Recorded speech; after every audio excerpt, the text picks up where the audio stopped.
Year 4, Professor Ruby Stone here. Today in science we're going to be looking at two key terms, weathering and erosion. Both terms are very important when explaining the rock cycle. Firstly, we'll have a look at weathering. Weathering is when the Earth's surface gets broken down into smaller pieces, often through wind or water. Once those small pieces have been weathered by wind or water, they are carried away through the process of erosion. When erosion happens, it is then taken those small, tiny pieces of rocks to a new location and deposited.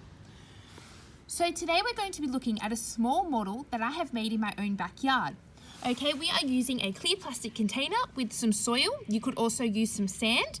I have put the soil up against one side of the container to represent the large landmass. Down here where there isn't any soil, this is going to represent the ocean. I have taken a texture and made a small riverbed right through the middle of my soil, and this is going to represent where the water flows, and the stones on either side of the water represent the boulders. Okay, so let me demonstrate how weathering occurs. Okay, so this landmass is how it is, and then a big storm comes and water gushes down my riverbed.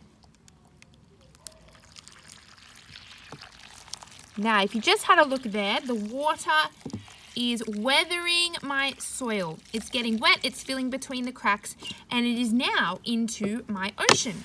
So the water that I just showed you represents the weathering or the wind or water that comes from the natural environment. Where the soil has actually moved means it has eroded. It has gone to a different location from its original place. Okay, so it is now eroded into that ocean. Now, depositation is where it has ended up. So it came from the landmass and then it is now deposited into the ocean. And that is how sediments and sedimentary rock are formed.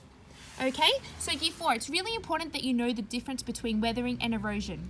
Especially with water, we can actually see some of our natural landmarks like the 12 Apostles or like the Grand Canyon in America have been formed by water and wind erosion. Okay, so the water and the wind weather down those rocks, and then eventually it comes along some big storm, some big wind, and then it actually erodes away, and that is how our rock features are actually made. Thanks, Year 4.